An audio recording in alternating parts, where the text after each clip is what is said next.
कर्नाटक में जनेऊ पहनकर कॉलेज आने पर छात्रों को इतनी बड़ी सजा क्यों मिली? कर्नाटक की कांग्रेस सरकार को बुर्के से मोहब्बत, लेकिन जनेऊ से चिढ़ क्यों है? कांग्रेस की विचारधारा में मुसलमान और ईसाइयों से प्रेम और हिंदुओं से घृणा क्यों है?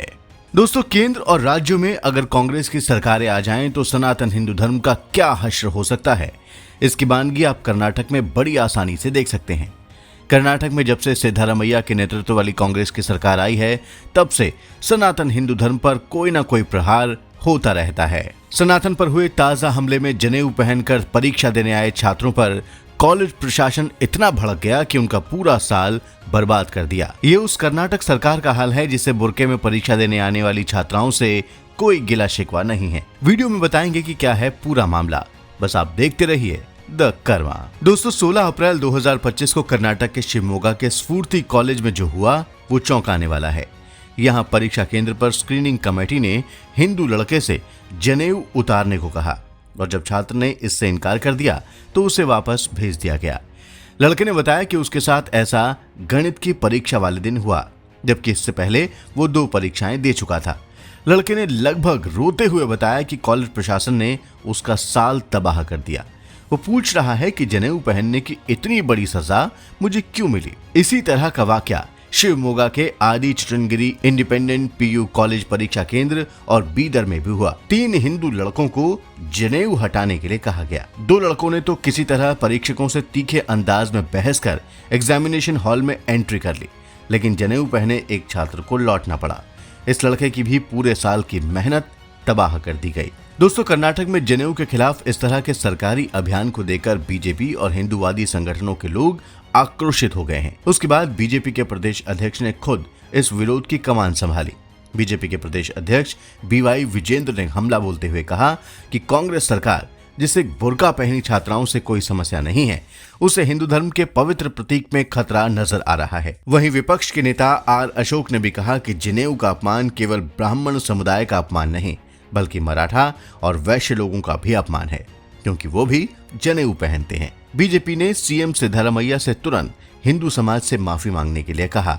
दोस्तों, जनेऊ का मुद्दा तूल पकड़ते ही कांग्रेस के होश फाख्ता होने लगे। डैमेज कंट्रोल के लिए राज्य के शिक्षा मंत्री डॉक्टर MG सुधाकर को खुद सामने आना पड़ा। उन्होंने सफाई देते हुए कहा कि एग्जाम के प्रोटोकॉल में कहीं ऐसा नहीं है कि किसी बच्चे का जनेऊ उतरवाया जाए। ऐसा पहले कभी नहीं हुआ। इस मामले को गंभीरता से लिया जा रहा है। मामले में बीदर और शिवमोगा के उप आयुक्तों से रिपोर्ट मंगाई गई है।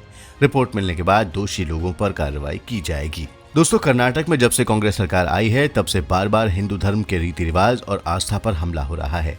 एक जगह हिंदू छात्रों को कलावा पहनने से रोक दिया गया। श्री राम जन्मभूमि जाने वाले उन रास्तों पर लगे स्ट्रीट लाइट्स को भी हटाने का अधिकारियों ने आदेश जारी कर दिया था, जिनमें धनुष और गदा बने थे। यही नहीं, हिंदू संगठन बजरंग दल पर भी बैन लगाने की कोशिश हुई।